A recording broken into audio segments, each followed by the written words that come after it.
ਪੰਜਾਬੀ ਕਹਾਣੀ ਮੋਇਆਂ ਦੀ ਮੰਡੀ।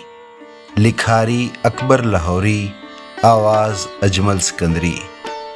ਆਂਦੇ ਨੇ ਜਿੱਥੇ ਦੋ ਭਾਂਡੇ ਹੋਣ ਉਹ ਵੀ ਠਾਕ ਪੈਂਦੇ ਨੇ। ਇਹ ਉਸ ਵੇਲੇ ਦੀ ਗੱਲ ਹੈ ਜਦੋਂ ਸਾਡੇ ਸ਼ਹਿਰ ਵਿੱਚ ਹਰ ਪਾਸੇ ਭਾਂਡਿਆਂ ਦੇ ਠਾਕਣ ਪਾਰੋਂ ਕੰਨੀ ਪਈ ਆਵਾਜ਼ ਸੁਣੀ ਨਹੀਂ ਸੀ ਜਾਂਦੀ। ਤਾਂਬੇ ਦੀਆਂ ਮਟੀਆਂ ਪਿੱਤਲ ਦੀਆਂ ਗਾਗਰਾਂ ਨਾਲ ਪਈਆਂ ਵਿੜਦੀਆਂ ਸਨ।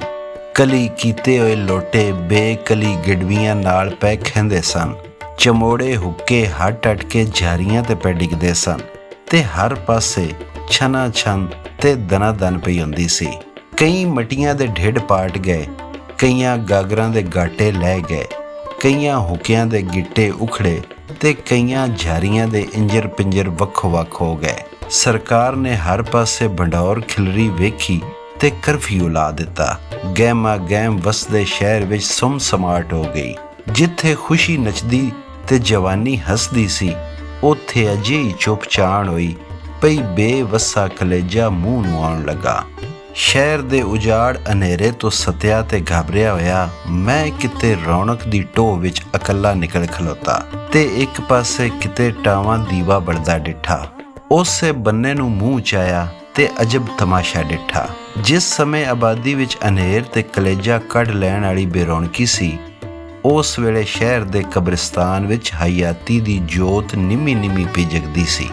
ਨਿੱਕੀਆਂ ਵੱਡੀਆਂ, ਕੱਚੀਆਂ ਪੱਕੀਆਂ, ਨਵੀਆਂ ਪੁਰਾਣੀਆਂ, ਉੱਚੀਆਂ ਨੀਵੀਆਂ, ਡੱਠੀਆਂ ਖੋਲੀਆਂ ਤੇ ਉਸਰੀਆਂ ਪਿਸਰੀਆਂ, ਨਵੇਂ ਫੈਸ਼ਨ ਤੇ ਪੁਰਾਣੇ ਤਰੀਕੇ ਦੀਆਂ ਹਰੀਆਂ ਭਰੀਆਂ ਤੇ ਸੁੱਕੀਆਂ ਸੜੀਆਂ, ਜਿਉਂਦਿਆਂ ਖਸਮਾਂ ਤੇ ਸਾਈਆਂ ਵਾਲੀਆਂ, ਨਿਖਸਮੀਆਂ ਤੇ ਬੇਵਾਰਸੀਆਂ, ਸਿਰਹਾਣੇ ਦੀ ਢੋਹ ਵਾਲੀਆਂ ਤੇ ਡਿੱਗੇ ਨਿਸ਼ਾਨਾਂ ਵਾਲੀਆਂ, ਉਖੜੇ ਹਰਫਾਂ ਵਾਲੀਆਂ ਤੇ ਮੇਟੀਆਂ ਲਿਖਾਈਆਂ ਵਾਲੀਆਂ, ਹਰੇ ਕਟਾਰੇ ਵਾਲੀਆਂ ਤੇ ਸਖਣੇ ਥੜੇ ਵਾਲੀਆਂ, ਰੰਗ ਬਰੰਗ ਪੀੜੀਆਂ ਵਾਲੀਆਂ ਤੇ ਤੜਕੇ ਹੋਏ ਚੂਨੇ ਵਾਲੀਆਂ, ਚਮਕਦੇ ਉਛਾੜਾਂ ਵਾਲੀਆਂ ਤੇ ਨੰਗੀਆਂ ਸਾਮੀਆਂ ਵਾਲੀਆਂ, ਜਗਦੇ ਦੀਵਿਆਂ ਵਾਲੀਆਂ ਤੇ ਡਿੱਗੀਆਂ ਦੋ ਅੱਖੀਆਂ ਵਾਲੀਆਂ, ਹਰ ਹਰ ਮੇਚੇ ਤੇ ਹਰ ਹਰ ਰੰਗ ਦੀਆਂ ਹਜ਼ਾਰਾਂ ਕਬਰਾਂ ਚਾਰ ਚੁਫੇਰੇ ਇੰਜ ਜਪਦੀਆਂ ਸਨ ਜਿਵੇਂ ਢੇਰ ਉੱਚੇ ਮੁਨਾਰੇ ਤੋਂ ਸ਼ਹਿਰ ਦੀਆਂ ਇਮਾਰਤਾਂ ਦਿਸਦੀਆਂ ਹੋਣ। ਇੱਥੇ ਆ ਕੇ ਦਿਲ ਨੂੰ ਇੰਜ ਆਨੰਦ ਅਪੜਿਆ ਜਿਵੇਂ ਸੂਰਾਂ ਬਿਗਿਆੜਾਂ ਤੇ ਬਾਂਦਰਾਂ ਦੇ ਜੰਗਲ ਤੋਂ ਬਚ ਬਚਾ ਕੇ ਕਿਤੇ ਅਮਨ ਦੀ ਨੁਕਰੇ ਆ ਨਿਕਲੇ। ਲੱਤਾਂ ਆਖਿਆ ਸਾਨੂੰ ਹੋਰ ਨਾ ਧਰੀਕ। ਕੰਡ ਆਖਿਆ ਕਿਤੇ ਬਹਿ ਵੀ ਜਾ, ਜ਼ਰਾ ਦੀ ਜ਼ਰਾ ਟੇਕ ਲਾ ਲੈਣ ਦੇ ਤੇ ਧੋਖ ਕੱਢ ਲੈਣ ਦੇ। ਦੌਣ ਆਖਿਆ ਬਖੜੇ ਪੈਂਡੇ ਪੈ ਕੇ ਆਕੜ ਗਿਆ, ਜ਼ਰਾ ਗੋਡਾ ਨਿਵਾ। ਅੱਖਾਂ ਆਖਿਆ ਗੁੱਪ ਹਨੇਰਿਓਂ ਨਿਕਲ ਕੇ ਉੱਥੇ ਆ ਗਿਆ ਏ ਜਿੱਥੇ ਟਾਵਾਂ ਟਾਵਾਂ ਦੀਵਾ ਤੇ ਬਲਦਾ ਏ, ਬਹਿ ਜਾ ਤੇ ਘੜੀ ਆਰਾਮ ਕਰ ਲੈ। ਦਿਲ ਆਖਿਆ ਆਪਣੇ ਪੱਕੇ ਯਾਰਾਂ ਤੇ ਸੱਚੇ ਸਾਥੀਆਂ ਦਾ ਆਖਿਆ ਮਨ ਤੇ ਨੇੜੇ ਹੀ ਕਿਤੇ ਟਿਕ ਜਾ। ਸਾਹਮਣੇ ਹੀ ਇੱਕ ਅਜਿਹੀ ਕਬਰ ਸੀ ਜਿਹਦੇ ਸਿਰਾਣੇ ਦੇ ਪੱਥਰ ਨਾਲ ਢੋਹ ਲਾ ਕੇ ਬਹਿਣ ਨੂੰ ਚੋਖਾ ਥਾਂ ਸੀ। ਇਹ ਕਬਰ ਇੰਨੀ ਮੋਖਲੀ ਤੇ ਇਹਦਾ ਥੜਾ ਇੰਨਾ ਚੌੜਾ ਸੀ ਭਈ ਇੱਥੇ 5-7 ਮੁਰਦੇ ਹੋਰ ਸੌਖੇ ਦੱਬੇ ਜਾ ਸਕਦੇ ਸਨ। ਮੈਂ ਇਸ ਕਬਰ ਦੇ ਚੀਕਣੇ ਥੜੇ ਤੇ ਲੰਮੇ ਪੈ ਗਿਆ ਤੇ ਜ਼ਰਾ ਹੁੰਗਲਾ ਗਿਆ। ਘੜੀ ਕੁ ਨੂੰ ਵੇਹਨਾ ਚੰਨ ਗੋਡਾ ਲਾ ਕੇ ਚੜ੍ਹ ਪਿਆ ਤੇ ਉਹਦੀ ਚਾਨਣੀ ਨਾਲ ਸਾਰਾ ਕਬਰਿਸਤਾਨ ਨੂਰੋ ਨੂਰ ਹੋ ਗਿਆ।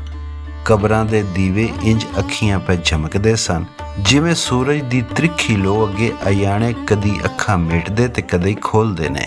ਇੰਨੇ ਵਿੱਚ ਇੱਕ ਗਰਜਦਾਰ ਆਵਾਜ਼ ਆਈ, ਉੱਠੋ ਮੁਰਦਿਓ, ਖੀਰਾਂ ਖਾਓ। ਤੇ ਨਾਲ ਹੀ ਇੱਕ ਆਦਮੀ ਵਰਗਾ ਫਰਿਸ਼ਤਾ ਜਾਂ ਫਰਿਸ਼ਤੇ ਵਰਗਾ ਆਦਮੀ ਜਰਮਨੀ ਦੀ ਬਣੀ ਹੋਈ ਲੋਹੇ ਚੀਨੀ ਦੀ ਦੁੱਧ ਵਰਗੀ ਚਿੱਟੀ ਬਾਲਟੀ ਵਿੱਚ ਖੀਰ ਲੈ ਕੇ ਲੰਘਿਆ।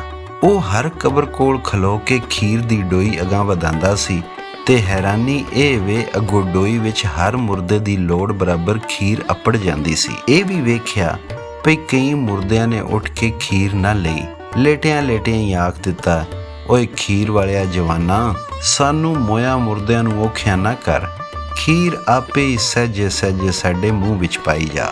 ਪਰ ਖੀਰ ਵਾਲੇ ਨੂੰ ਆਪ ਬੜੀ ਕਾਹਲੀ ਸੀ। ਉਹ ਅਜੇ ਹੱਡ ਰੱਖ ਤੇ ਪੋਸਤੀ ਮੁਰਦਿਆਂ ਦੀ ਗੱਲ ਗੋਲਿਆਂ ਬਿਨਾਂ ਖੀਰ ਦੀ ਡੋਈ ਉਹਨਾਂ ਦੀ ਕਬਰ ਤੇ ਪਾ ਕੇ ਅਗਾਂਹ ਵੱਧ ਜਾਂਦਾ ਸੀ। ਬਾਜ਼ੇ ਮੁਰਦਿਆਂ ਨੇ ਖੀਰ ਤੇ ਲੈ ਲਈ ਪਰ ਇਹ ਇਤਰਾਜ਼ ਕੀਤਾ, ਖੀਰ ਵਾਸਤੇ ਆਵਾਜ਼ ਦੇਣ ਲੱਗਿਆਂ ਸਾਨੂੰ ਮੁਰਦੇ ਆ ਕੇ ਬੁਲਾਇਆ ਗਿਆ ਹੈ। ਅਸੀਂ ਇੱਜ਼ਤਦਾਰ ਤੇ ਦੀਨਦਾਰ ਲੋਕ ਹਾਂ, ਸਾਨੂੰ ਮੋਏ ਮੁਰਦੇ ਨਾ ਆਖੋ। ਅਸੀਂ ਮੋਏ ਨਹੀਂ ਸਾਂ, ਅਸੀਂ ਫੌਤ ਹੋਏ ਸਾਂ। ਮੈਂ ਹੈਰਾਨ ਸਾਂ ਭਈ ਇਹ ਅਚਰਜ ਲੋਕ ਨੇ। ਮੋਇਆਂ ਪਿੱਛੋਂ ਵੀ ਆਪਣੇ ਆਪ ਨੂੰ ਮੋਏ ਨਹੀਂ ਆਖਦੇ, ਸਗੋਂ ਮੋਏ ਆਖਿਆਂ ਇਹਨਾਂ ਦੀ ਬੇਇੱਜ਼ਤੀ ਹੋ ਜਾਂਦੀ ਏ। ਜਦੋਂ ਰੂਹ ਕਲਬੂਤ ਤੋਂ ਅੱਡ ਹੋ ਹੀ ਗਈ, ਫੇਰ ਭਾਵੇਂ ਕੋਈ ਆਪਣੇ ਆਪ ਨੂੰ ਫੌਤ ਹੋਇਆ ਤੇ ਭਾਵੇਂ ਸਵਰਗਬਾਸ਼ ਆਖੇ, ਕੋਈ ਫਰਕ ਨਹੀਂ ਪੈਂਦਾ। ਫੂਕ ਨਿਕਲੀ ਤੇ ਬਾਕੀ ਭੋਗ ਰਹਿ ਗਿਆ। ਫੇਰ ਮਰਨ ਤੇ ਫੌਤ ਹੋਣ ਤੇ ਸਵਰਗਬਾਸ਼ ਹੋਣ ਦੀ ਵੰਡ ਦਾ ਕੀ ਨਖਰਾ। ਇੰਜ ਜਾਪਿਆ ਭਈ ਖੀਰ ਵਾਲੇ ਜਵਾਨ ਦਾ ਵੀ ਖਿਆਲ ਕੁਝ ਅਜਿਹਾ ਹੀ ਸੀ। ਇਸ ਵਾਸਤੇ ਉਸ ਇਸ ਇਤਰਾਜ਼ ਦੀ ਪਰਵਾਹ ਨਾ ਕੀਤੀ ਤੇ ਅਗਾਂਹ ਵਧ ਗਿਆ। ਖੀਰ ਵੰਡਣ ਵਾਲੇ ਦੇ ਲੰਘ ਜਾਣ ਪਿੱਛੋਂ ਬਾਜ਼ੇ ਮੁਰਦਿਆਂ ਇਹ ਵੀ ਆਖਿਆ, ਇਹ ਖੀਰ ਅਮਰੀਕਨ ਦੁੱਧ ਪਾਊਡਰ ਦੀ ਬਣੀ ਜਾਪਦੀ ਏ। ਪਰ ਉਹਨਾਂ ਦੇ ਗਵਾਂਢੀ ਮੁਰਦਿਆਂ ਨੇ ਪਚਾਕੇ ਮਾਰਦਿਆਂ ਹੋਇਆ ਆਖਿਆ, ਸੱਜਣੋ, ਜਿਹੜੀ ਸ਼ੈ ਮਿਹਨਤ ਕੀਤਿਆਂ ਬਿਨਾਂ ਤੇ ਟਕਾ ਖਰਚਿਆਂ ਬਿਨਾਂ ਰੱਬ ਲੇਖੇ ਮਿਲ ਜਾਏ, ਉਹਦੇ ਵਿੱਚ ਨੁਕਸ ਨਹੀਂ ਕੱਢਣਾ ਚਾਹੀਦਾ। ਸਖੀਆਂ ਦੀ ਮਿਹਰਬਾਨੀ ਇੰਨੀ ਥੋੜੀ ਏ ਭਈ ਉਹ ਮੋਏ ਮੁਰਦਿਆਂ ਨੂੰ ਵੀ ਖੀਰਾਂ ਖਵਾਉਂਦੇ ਨੇ ਤੇ ਉਹਨਾਂ ਦੀਆਂ ਕਬਰਾਂ 'ਤੇ ਹੀ ਕਪੜਾਉਂਦੇ ਨੇ। ਪਰ ਕੁਝ ਮੁਰਦਿਆਂ ਨੂੰ ਇਹਦੇ ਨਾਲ ਇਤਫਾਕ ਨਹੀਂ ਸੀ। ਉਹ ਆਂਦੇ ਸਨ, ਅਸੀਂ ਵੀ ਬੜੀ ਹਯਾਤੀ ਗੁਜ਼ਾਰ ਕੇ ਮੋਏ ਹਾਂ ਤੇ ਬੜੀ ਉਮਰ ਹੰਢਾ ਕੇ ਇੱਥੇ ਆਏ ਹਾਂ। ਅਸੀਂ ਜੰਮਦੇ ਤੇ ਨਹੀਂ ਸਾਂ ਮਰ ਗਏ। ਅਸਾਂ ਬੜੀ ਦੁਨੀਆ ਵੇਖੀ ਹੋਈ ਏ। ਇੱਥੇ ਐਵੇਂ ਕੋਈ ਕਿਸੇ ਨੂੰ ਟਕਾ ਨਹੀਂ ਦਿੰਦਾ। ਮੁਫਤ ਦੇਣ ਵਾਲੇ ਤੇ ਮੁਫਤ ਦੇਈ ਜਾਣ ਵਾਲੇ ਦੀ ਨੀਅਤ ਵਿੱਚ ਜ਼ਰੂਰ ਖੋਟ ਹੁੰਦਾ ਏ। ਤੁਸੀਂ ਆਂਦੇ ਹੋ ਜੋ ਕੁਝ ਮਿਲਿਆ ਏ ਮਿਹਨਤ ਕੀਤਿਆਂ ਬਿਨਾਂ ਤੇ ਟਕਾ ਖਰਚਿਆਂ ਬਿਨਾਂ ਮਿਲਿਆ ਏ। ਸਾਡਾ ਤਜਰਬਾ ਇਹ ਵੇ ਭਈ ਅਜਿਹੀਆਂ ਮਿਹਨਤ ਕੀਤਿਆਂ ਬਿਨਾਂ ਤੇ ਟਕਾ ਖਰਚਿਆਂ ਬਿਨਾਂ ਖਾਧੀਆਂ ਪੀਤੀਆਂ ਚੀਜ਼ਾਂ ਦਾ ਮੁੱਲ ਖਾਧਿਆਂ ਪੀਤਿਆਂ ਪਿੱਛੋਂ ਦੂਣਾ ਚੌਣਾ ਦੇਣਾ ਪੈਂਦਾ ਏ। ਅਸੀਂ ਜਦੋਂ ਜਿਉਂਦੇ ਸਾਂ ਤੇ ਉਦੋਂ ਮਰਨ ਵਾਲਾ ਮਿਰਜ਼ਾ ਨੋਸ਼ਾ ਵੀ ਜਿਉਂਦਾ ਸੀ। ਉਸ ਇੱਕ ਸ਼ੇਰ ਲਿਖਿਆ ਸੀ, कर्ज की पीते थे मैं पर जानते थे खूब हम, रंग लाएगी हमारी फाका मस्ती एक दिन। पर बहुते मुर्दिਆਂ ਦੀ ਰਾਏ ਇਹ ਸੀ ਭਈ ਜਿਹੜੀ ਸ਼ੈ ਰੱਬ ਲੇਖੇ ਦਿੱਤੀ ਜਾਏ ਉਸ ਵਿੱਚ ਨੁਕਸ ਨਹੀਂ ਕੱਢਣਾ ਚਾਹੀਦਾ। ਭਾਵੇਂ ਖੀਰ ਜਰਮਨੀ ਦੀ ਬਣਾਈ ਹੋਈ ਦੁੱਧ ਵਰਗੀ ਚਿੱਟੀ ਲੋਹੇ ਚੀਨੀ ਦੀ ਬਾਲਟੀ ਵਿੱਚ ਲਿਆ ਕੇ ਅੰਗਰੇਜ਼ੀ ਡੋਈ ਨਾਲ ਸਾਨੂੰ ਵਰਤਾਈ ਜਾਏ ਤੇ ਭਾਵੇਂ ਇਹ ਖੀਰ ਅਮਰੀਕਨ ਦੁੱਧ ਪਾਊਡਰ ਤੇ ਜਾਪਾਨੀ ਚਾਵਲਾਂ ਨਾਲ ਤਿਆਰ ਕੀਤੀ ਜਾਏ, ਪਰ ਸਾਨੂੰ ਤੇ ਅਪਣਾਉਣ ਵਾਲਾ ਰੱਬ ਦਾ ਉਹ ਫਰਿਸ਼ਤਾ ਹੈ ਜਿਹਨੂੰ ਅਸੀਂ ਚੰਗੀ ਤਰ੍ਹਾਂ ਜਾਣਦੇ ਹਾਂ। ਇਸ ਵਾਸਤੇ ਆਪਣੇ ਰੱਬ ਦਾ ਖਾਂਦੇ ਹਾਂ ਤੇ ਉਹਦਾ ਸ਼ੁਕਰ ਬਜਾਉਂਦੇ ਹਾਂ। ਨਹੀਂ ਰੀਸਾਂ ਉਸ ਰੱਬ ਦੀਆਂ ਜਿਹੜਾ ਮੁਰਦਿਆਂ ਨੂੰ ਵੀ ਖੀਰ ਖਵਾਉਂਦਾ ਏ ਤੇ ਕਬਰਾਂ ਵਿੱਚੋਂ ਉਠਾ ਕੇ ਉਹਨਾਂ ਦੇ ਮੂੰਹ ਵਿੱਚ ਪਾਉਂਦਾ ਏ। ਜਦੋਂ ਸਭ ਮੁਰਦੇ ਖੀਰਾਂ ਖਾ ਕੇ ਨਿਹਾਲ ਹੋ ਗਏ ਤੇ ਇੱਕ ਚਿੱਟੀ ਕਬਰ ਵਾਲਾ ਮੁਰਦਾ ਆਪਣੀ ਕਬਰ ਦਾ ਉਛਾੜ ਕਬਰ ਦੇ ਥੜੇ ਤੇ ਮੇਜ਼ ਪੋਸ਼ ਵਾਂਗੂ ਵਿਛਾ ਕੇ ਤੇ ਕਬਰ ਨਾਲ ਢਾਸਣਾ ਲਾ ਕੇ ਪ੍ਰਧਾਨ ਬਣ ਕੇ ਬਹਿ ਗਿਆ ਤੇ ਕਬਰਿਸਤਾਨ ਦੇ ਵਸਨੀਕਾਂ ਦਾ ਜਲਸਾ ਸ਼ੁਰੂ ਹੋਇਆ। ਜਿਉਂਦਿਆਂ ਦੇ ਜਲਸੇ ਨਾਲੋਂ ਮੋਇਆਂ ਦੇ ਜਲਸੇ ਦਾ ਇਹ ਫਰਕ ਸੀ ਭਈ ਜਿੱਥੇ ਜਿਉਂਦੇ ਪ੍ਰਧਾਨ ਵੱਲੇ ਮੂੰਹ ਕਰਕੇ ਸਟੇਜ ਦੇ ਨੇੜੇ ਢੁੱਕ ਕੇ ਬਹਿੰਦੇ ਨੇ, ਉੱਥੇ ਮੋਏ ਆਪਣੀਆਂ ਆਪਣੀਆਂ ਕਬਰਾਂ ਦੇ ਉੱਤੇ ਜਾਂ ਕਬਰਾਂ ਦੇ ਵਿੱਚ ਹੀ ਬੈਠੇ ਹੋਇਆਂ ਜਾਂ ਲੇਟੇ ਹੋਇਆਂ ਪ੍ਰਧਾਨ ਹੋਰਾਂ ਤੋਂ ਦੂਰ ਦੁਰਾਡੇ ਜਲਸੇ ਦੀ ਕਾਰਵਾਈ ਵਿੱਚ ਬਰਾਬਰ ਹਿੱਸਾ ਲੈ ਰਹੇ ਸਨ। ਜਲਸੇ ਵਿੱਚ ਲਾਊਡ ਸਪੀਕਰ ਦਾ ਕੋਈ ਬੰਦੋਬਸਤ ਨਹੀਂ ਸੀ, ਪਰ ਫੇਰ ਵੀ ਪ੍ਰਧਾਨ ਹੋਰਾਂ ਤੇ ਹੋਰ ਬੋਲਣ ਵਾਲਿਆਂ ਦੀ ਆਵਾਜ਼ ਹਰ ਥਾਂ ਚੰਗੀ ਤਰ੍ਹਾਂ ਸੁਣੀ ਜਾਂਦੀ ਸੀ ਤੇ ਕਿਸੇ ਨੂੰ ਜ਼ਰਾ ਉੱਚੀ ਬੋਲੋ ਜਾਂ ਲਾਊਡ ਸਪੀਕਰ ਕੰਮ ਨਹੀਂ ਜੇ ਕਰਦਾ ਦੀ ਸ਼ਿਕਾਇਤ ਕਰਨੀ ਨਹੀਂ ਸੀ ਪੈਂਦੀ।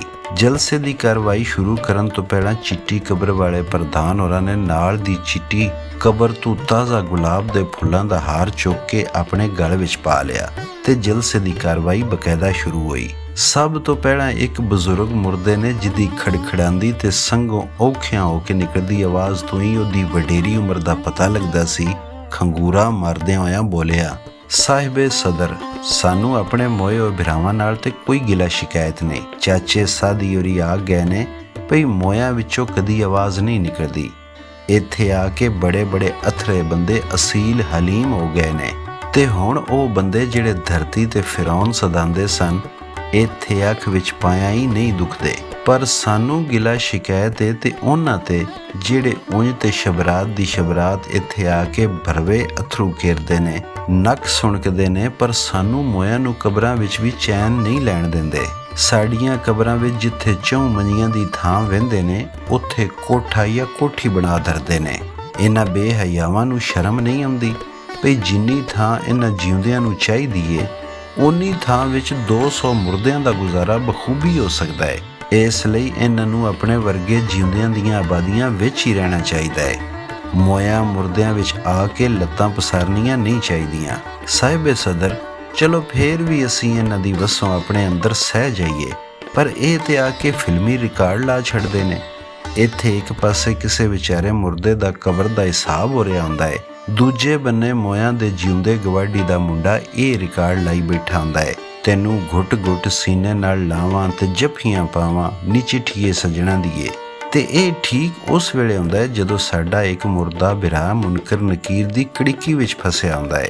ਇਹ ਜ਼ਾਲਮ ਆਪਣੀ ਗਲੀ ਬਾਜ਼ਾਰਾਂ ਵਿੱਚ ਤੇ ਰੇਡੀਓ ਦੇ ਸ਼ੋਰ ਡੰਡੋਰੇ ਵਾਲਿਆਂ ਦੇ ਢੋਲ ਵਾਜਿਆਂ ਨੂੰ ਬੰਦ ਕਰਦੇ ਨੇ ਪਈ ਉਹਨਾਂ ਦੀ ਨੀਂਦਰ ਹਰਾਮ ਨਾ ਹੋਵੇ, ਤੇ ਸਾਡੇ ਮੋਇਆਂ ਦੀ ਮੌਤ ਹਰਾਮ ਕਰਦਿਆਂ ਇਹਨਾਂ ਨਲਜਿਆਂ ਨੂੰ ਲੱਜ ਨਹੀਂ ਹੁੰਦੀ। ਜਿਉਂਦਿਆਂ ਦੇ ਇਹ ਚੱਜ ਚਾਲੇ ਵੇਖ ਕੇ ਅਸਾਂ ਕਬਰ ਵਾਲਿਆਂ ਦਾ ਜੀ ਤੇ ਕਰਦਾ ਏ ਪਈ ਇਹਨਾਂ ਦੀਆਂ ਪਾਈਆਂ ਹੋਈਆਂ ਕੋਠੀਆਂ ਤੇ ਕੋਠੇ ਕਬਰਿਸਤਾਨ ਚੋਂ ਪੱਟ ਬਾਹਰ ਸੱਟ ਵਗਾਈਏ। ਪਰ ਕੀ ਕਰੀਏ, ਅਸੀਂ ਤੇ ਉਹ ਹਾਂ ਜਿਨ੍ਹਾਂ ਤੋਂ ਜਿਉਂਦਿਆਂ ਕੁਝ ਨਾ ਹੋਇਆ। ਹੁਣ ਤੇ ਅਸੀਂ ਰੱਬ ਦੀ ਮਰਜ਼ੀ ਨਾਲ ਮਰ ਗਏ ਹਾਂ, ਨਾ ਤੌਬਾ ਫੌਤ ਹੋ ਗਏ ਹਾਂ। ਹੁਣ ਅਸੀਂ ਕੀ ਕਰ ਸਕਨੇ ਹਾਂ? ਸਾਹਿਬ ਸਦਰ ਨੇ ਆਖਿਆ ਅਸੀਂ ਕੁਝ ਨਹੀਂ ਕਰ ਸਕਦੇ, ਪਰ ਇਹਨਾਂ ਤੇ ਕਰ ਸਕਨੇ ਹਾਂ ਪਈ ਆਪਣੀ ਸ਼ਿਕਾਇਤ ਜ਼ੁਬਾਨ ਤੇ ਲਿਆਈਏ, ਭਾਵੇਂ ਜੇ ਹੋਰ ਨਹੀਂ ਤੇ ਰੱਬ ਹੀ ਸਾਡੀ ਸੁਣ ਲਵੇ। ਇਸ ਤੋਂ ਅੱਗੇ ਇੱਕ ਹੋਰ ਮੁਰਦੇ ਨੇ ਆਪਣੀ ਕਬਰ ਵਿੱਚੋਂ ਇੰਜ ਆਵਾਜ਼ ਦਿੱਤੀ, ਸਾਹਿਬ ਸਦਰ ਜੇ ਇਹ ਸ਼ਿਕਾਇਤਾਂ ਰੱਬ ਤੱਕ ਜਾਣੀਆਂ ਨੇ ਤੇ ਮੇਰੀ ਵੀ ਇੱਕ ਸ਼ਿਕਾਇਤ ਸੁਣੋ। ਸਾਹਿਬ ਸਦਰ, ਤੁਹਾਨੂੰ ਇਹ ਪਤਾ ਹੈ ਵੀ ਮੈਂ ਸਾਰੀ ਉਮਰ ਔਤਰਾ ਨਿਖਤਰਾ ਰਿਹਾ, 80-90 ਵਰਿਆਂ ਵਿੱਚ ਕਿਸੇ ਬਾਲ ਬਚਕਾਣੇ ਦੀ ਸ਼ਕਲ ਨਾ ਵੇਖੀ। ਅਗਲੇ ਦਿਨ ਜਿਉਂਦਿਆਂ ਨਾਮੁਰਾਦਾਂ ਨੇ 2 ਬਚਕਾਣੇ ਸੱਜੇ ਖੱਬੇ ਮੇਰੀ ਕਬਰ ਵਿੱਚ ਹੀ ਲਿਆ ਦੱਬੇ। ਚਲੋ ਮੈਂ ਜ਼ਰਾ ਸੁਕੜ ਕੇ ਗੁਜ਼ਾਰਾ ਕਰ ਲਿਆ, ਪਰ ਵੇਖੋ ਇਹਨਾਂ ਹੋਰ ਕੀ ਲੋੜਾ ਮਾਰਿਆ। ਮੇਰੀ ਕਬਰ ਦੇ ਸਿਰਾਣੇ ਪੱਥਰ ਤੇ ਇਹ ਸ਼ੇਰ ਲਿਖ ਕੇ ਗੱਡ ਗਏ ਨੇ, ਫੂਲ ਕੁਛ ਦਿਨ ਤੋਂ ਬਹਾਰੇ ਜਾਂ ਫਿਜ਼ਾ ਦਿਖਲਾ ਗਏ, ਹਸਰਤ ਉਨ ਗੁੰਚੋਂ ਪੇ ਹੈ ਜੋ ਬਿਨ ਖਿਲੇ ਮੁਰਝਾ ਗਏ। ਸਾਹਿਬ ਸਦਰ ਮੇਰੀ ਕਬਰ ਦੇ ਸਿਰਾਣੇ ਇਹ ਲਿਖਿਆ ਪੜ੍ਹਦੇ ਨੇ ਤੇ ਕਬਰਿਸਤਾਨ ਦੇ ਸਾਰੇ ਨਵੇਂ ਪੁਰਾਣੇ ਮੁਰਦੇ ਹੱਸ ਕੇ ਫਾਵੇ ਹੋ ਜਾਂਦੇ ਨੇ। ਸ਼ਰਮ ਨਾਲ ਹੋਰ ਵੀ ਕਬਰ ਵਿੱਚ ਦੱਸਦਾ ਜਾਣਾ ਵਾਂ ਤੇ ਸੋਚਣਾ ਵਾਂ, ਮੈਂ 80-90 ਵਰਿਆਂ ਦੇ ਬੁੱਢੇ ਨੇ ਮਰਨ ਪਿੱਛੋਂ ਗੁੰਚਾ ਖਵਾਣਾ ਸੀ। ਸਾਹਿਬ ਸਦਰ ਮੈਂ ਇਹ ਤੇ ਨਹੀਂ ਆਂਦਾ ਪਈ ਇਹਨਾਂ ਬਚਕਾਣਿਆਂ ਨੂੰ ਪੱਟ ਕੇ ਕਿਤੇ ਹੋਰ ਜਾ ਦੱਬੋ, ਵਜ੍ਹਾ ਇਹ ਵੇ ਵੀ ਮਰਨ ਪਿੱਛੋਂ ਸਾਨੂੰ ਇਕੱਠਿਆਂ ਰਹਿਣ ਦੀ ਜਾਚ ਆ ਗਈ ਏ। ਇਹ ਤਾਂ 2 ਅਯਾਣੇ ਨੇ, ਅਸੀਂ ਰੱਬ ਦੇ ਹੁਕਮ ਨਾਲ ਇਸ ਸਾਰੇ ਸ਼ਹਿਰ ਨੂੰ ਹੀ ਕਬਰਿਸਤਾਨ ਵਿੱਚ ਜਗ੍ਹਾ ਦੇ ਸਕਨੇ ਆ ਤੇ ਫੇਰ ਵੀ ਥਾਂ ਬਚ ਰਵੇ। ਪਰ ਇਹ ਗੁੰਚਾ ਵਾਲਾ ਸਾਈਨ ਬੋਰਡ ਮੇਰੇ ਸਿਰਾਣਿਆਂ ਚੁੱਕਿਆ ਜਾਏ ਤੇ ਮੇਰੀ ਬਲਦੀ ਰੂਹ ਨੂੰ ਠੰਡ ਪੈ ਜਾਏ। ਇਸ ਮੁਰਦੇ ਆਪਣੀ ਤਕਰੀਰ ਖਤਮ ਕੀਤੀ ਤੇ ਕਬਰ ਵਾਲਿਆਂ ਵਿੱਚ ਖਿੜ ਹਾਸਾ ਮਚ ਗਿਆ।